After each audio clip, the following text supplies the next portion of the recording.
Hello મિત્રો, તો આજે આપણે કાલે રાઉન્ડ શીખ્યા હતા. તો આજે આપણે ફ્લાવર કઈ રીતે બનાવવાનું એ શીખવાનું છે. આ તો તમે શીખી લીધા ગયા વિડીયોમાં. હવે આપણે ફ્લાવર કઈ રીતે બનાવવું એ હું તમને શીખવાડીશ. તો આપણે એક રાઉન્ડ કાઢી નાખશું આનો. આ એક રાઉન્ડ કાઢ્યા પછી આપણે અહીંયાથી ફ્લાવર કઈ રીતે બનાવવાનું એ હું તમને કહીશ. તો આપણે સૌપ્રથમ આમ આટી લઈ અને પછી એક આ સાંકળીમાં નાખવાનું છે આ રીતે. તો એમાં આપણે 3 ટાઈમ નાખશું,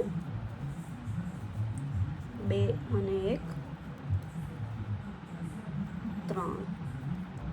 હવે પાછી બીજી સાંકળીમાં 3 વાર નાખશું, 1,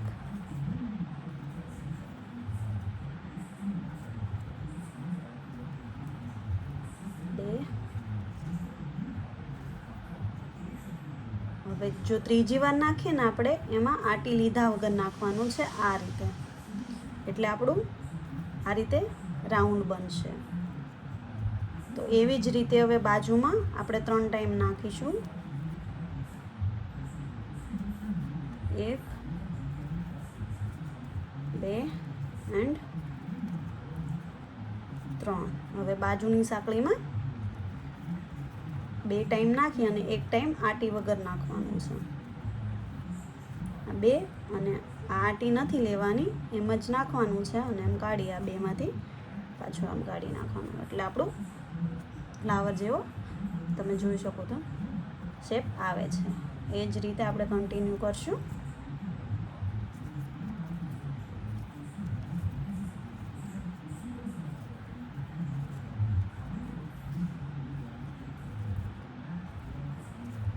તમને મારો વિડીયો ગમ્યો હોય તો મારા વિડીયાને લાઈક કરજો અને સબસ્ક્રાઈબ કરજો મારી ચેનલને, જેથી કરીને આવા નવા વિડીયો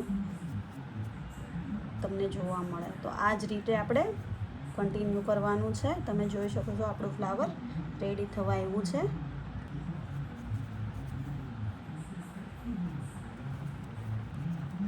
આ રીતે આપણું ફ્લાવર બનીને રેડી થાય છે.